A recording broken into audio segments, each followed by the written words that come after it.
रहा है। आप देख सकते हैं इसी वाहन में जो है वो शव रखे गए हैं। आप देख सकते हैं पीछे शवों को रखा गया है।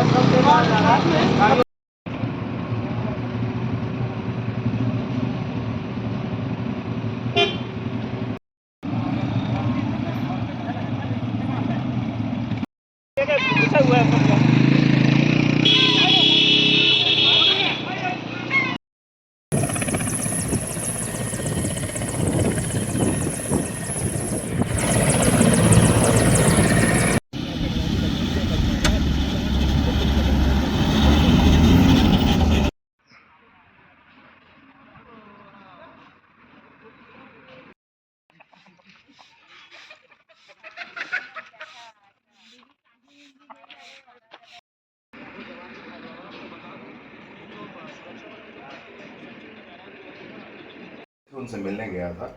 दोनों की तबीयत बिल्कुल ठीक है, डॉक्टर्स के साथ गया था। मैं उनसे जब हाथ मिलाया तो मेरे को करंट लगा भाई।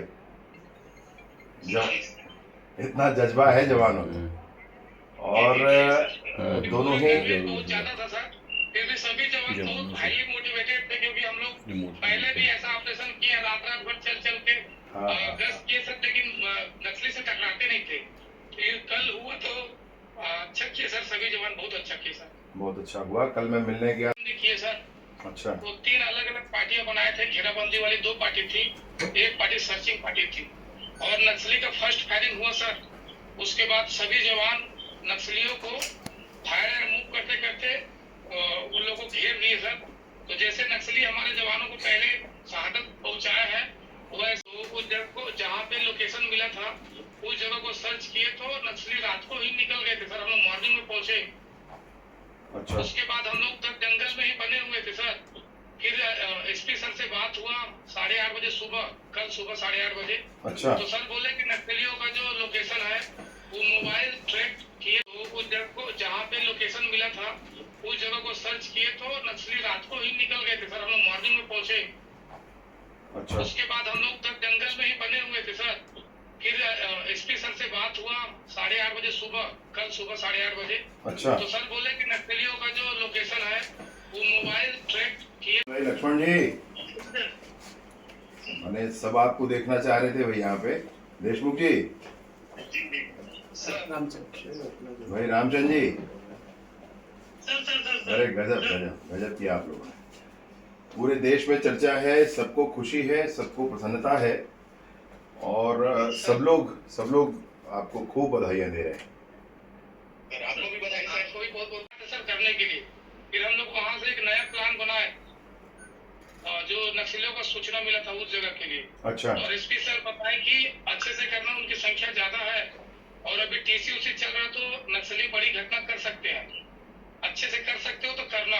तो बोले नहीं सर, हम लोग करेंगे, सभी जवान तैयार है करने के लिए। और ये सभी वर्दीधारी थे? सभी लोग वर्दीधारी है सर, सभी वर्दीधारी है।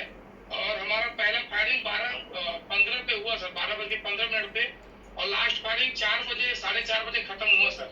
अच्छा। मैं तो रायपुर में जो 2 आपके साथ किलोमीटर दूर गए सर। अच्छा।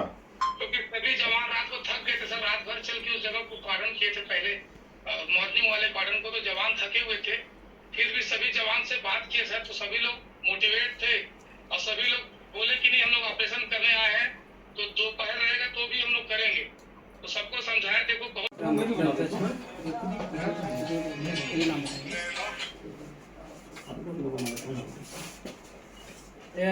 ये बात करना ना, भैया बैठ के कर लीजिए। ऐसा होगी वीडियो ले लेंगे लाइव फ्रेम चालू कर। हाँ बता दीजिए। में आए, बस्तर के गांव में बिजली पानी पहुंचने दें, हमारा इतना ही कहना है उन लोगों से। ठीक है, आपको सबको जवानों को हार्दिक बधाइयाँ, बहुत सारी बधाइयाँ।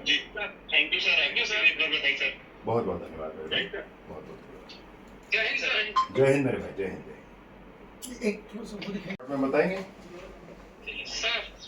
घटना इस प्रकार हुआ सर, हम लोगों को एक दिन पहले सूचना मिला था कि नक्सलियों का जो लोकेशन है वो बिना कुंडा और खलपर के बीच का है सर, वो किसी ग्रामीण को मारने वाले हैं। उस सूचना के आधार पर एसपी सर हम लोगों को प्लान भेजे सर। टोटल हम लोग 187 जवान गए थे सर, जिसमें बीएसएफ के 20 जवान थे, बाकी हमारे जिला बल और डीआरडी दोनों में कोई परेशानी नहीं है। बस एक आग्रह आप सभी से है मेरा, और आप इस मेरी बात को नीचे भी पहुंचाए। मैंने आईजी साहब से और एसपी साहब से भी बातें की है इस विषय पर। अति उत्साह में कोई ना आए, सुरक्षा का पूरा ध्यान रखें, सुरक्षा का पूरा ध्यान रखें। हम सब आपकी चिंता करके बैठे हैं, परंतु अति उत्साह में बिल्कुल ना आए कोई भी। और कुछ भी ऐसा है तो पूरी योजना से, पूरी सुरक्षा के साथ ही आगे बढ़े, है ना? बाकी दूसरे तरीके से भी बात कर रहे हैं उन लोगों से, वो चाहें तो। और आपके जवानों के भुजाओं की ताकत से सब संभव हो सका है। ताड़मेटला मुझे याद आया कल, इसी अप्रैल का महीना था 2010 का, 76 जवान शहीद हुए थे उसमें, वो दिन याद आ गया। बधाइयाँ, हृदय से बधाइयाँ आपको, हृदय से बधाइयाँ। मैं जिंदगी भर खड़े रहूंगा आपके लिए, कोई भी विषय हो मेरे लायक जरूर बताएं। बहुत बहुत बहुत शुक्रिया।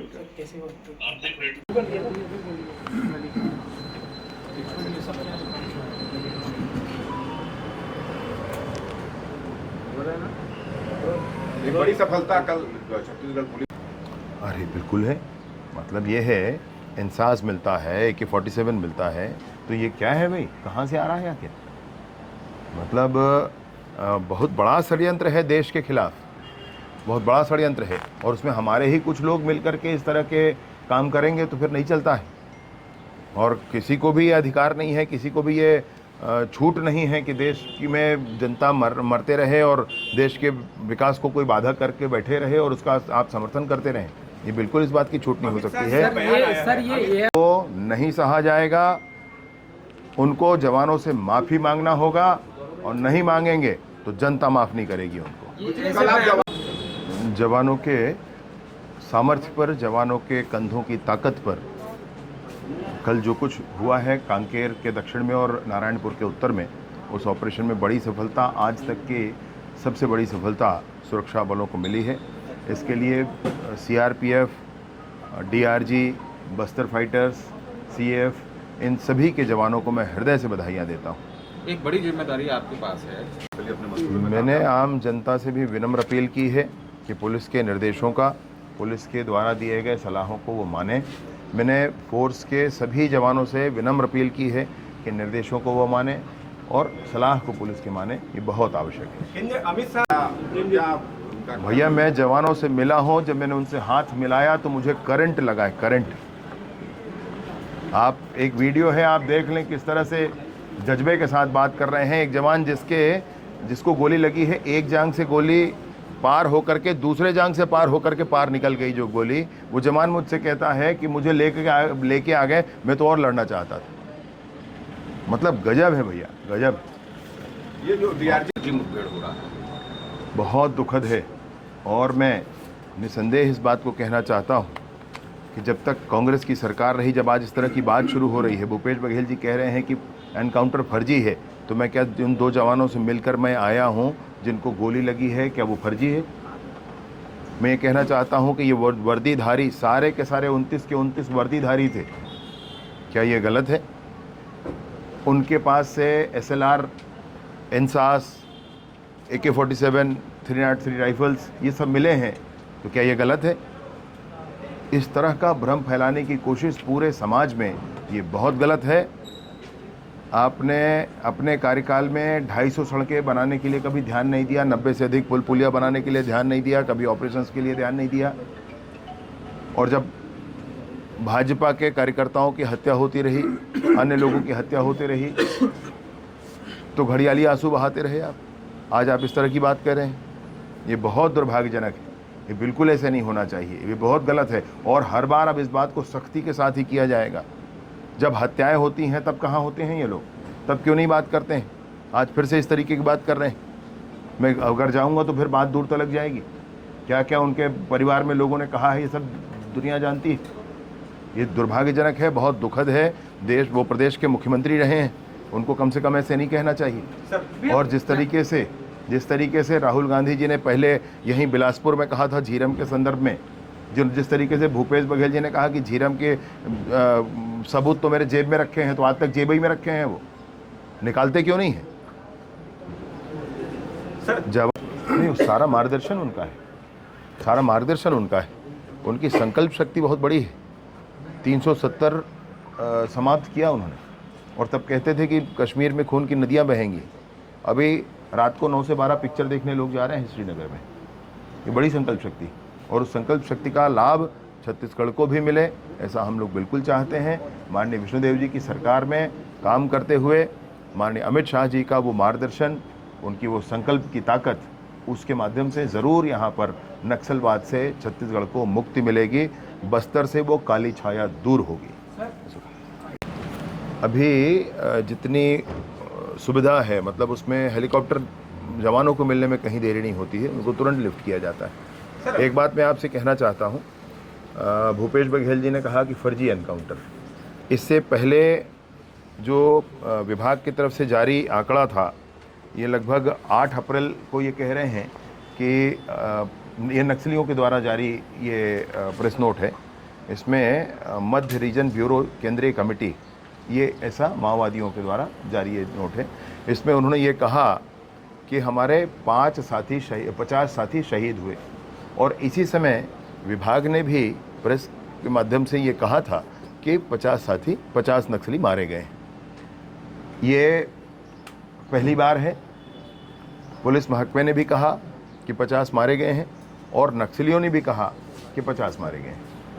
उसके बाद ये दूसरी घटना है जो 29 है, सभी के सभी वर्दीधारी हैं और बड़ी मात्रा में असला बरामद हुआ है। कोई कैसे कह सकता है कि ये फर्जी मुठभेड़, ये कोई कैसे कह सकता है? मतलब कहने वाले को एक बार सोचना तो चाहिए।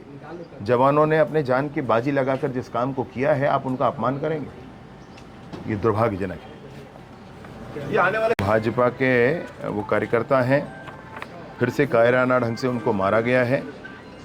पंचम दास जी उप सरपंच भी हैं थे।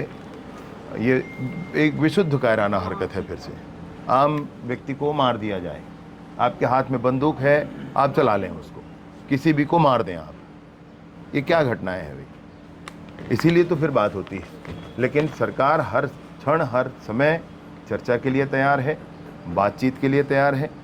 विष्णुदेव जी की सरकार माननीय अमित शाह जी के मार्गदर्शन में जो इस दिशा में काम कर रही है, उसमें बहुत स्पष्टता के साथ हम लोग ये कहना चाहते हैं कि कोई एक नक्सली, कोई 2 नक्सली, कोई छोटा समूह, कोई बड़ा समूह, किसी भी माध्यम से, वीडियो कॉल से या किसी मीडिएटर के माध्यम से कैसे भी बात करना चाहें, हम तैयार हैं।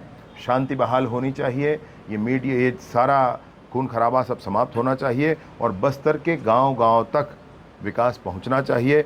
जल जंगल ज़मीन अगर वो मानते हैं कि ये आदिवासियों का है, तो हम भी मानते हैं कि जल जंगल ज़मीन आदिवासियों का है।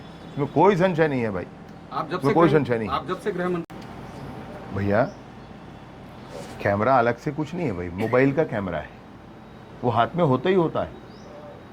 मतलब अब आपको बहुत सारी बातें नहीं कह सकते, लेकिन वो होता ही होता है भाई, वो तो बात होती रहती है, लगातार बात होती है। और जो पाकिस्तान में सर्जिकल स्ट्राइक होता है उसके लिए ये तो पूरी श्रृंखला काम करते हैं ना, भूपेश बघेल जी से लेकर के राहुल गांधी तक। राहुल गांधी जी ने उस समय प्रश्न उठाया था सैनिकों पर। बाद में जब इमरान खान का वो बयान आया था, वो वीडियो चला था कि बालाकोट की तरह ये बहुत भयंकर इनकी फिर से योजना है, तब लोगों को ध्यान में आया कि बालाकोट में हुआ था वो सही था जब इमरान खान ने कहा। तो भैया, जब बाहर से कोई बोलता है तभी मानेंगे, अपने लोगों की बात नहीं मानेंगे। अपना जवान कहता है कि किया मैंने, तो नहीं मानेंगे। जवानों को मनोबल तोड़ने वाला काम है एक तरह से। निसंदेह है भाई, मैं बार बार कहता हूं कि इनको जवानों से माफ़ी मांगनी चाहिए। बस्तर फाइटर के जवानों से माफ़ी मांगनी चाहिए, बीएसएफ के जवानों से माफ़ी मांगनी चाहिए, सीआरपीएफ के जवानों से माफ़ी मांगनी चाहिए, डीआरजी के जवानों से माफ़ी मांगनी चाहिए। इनको जवानों से माफ़ी मांगनी चाहिए, और अगर ये नहीं मांगेंगे तो जनता माफ़ नहीं करेगी, याद रख लें इस बात को।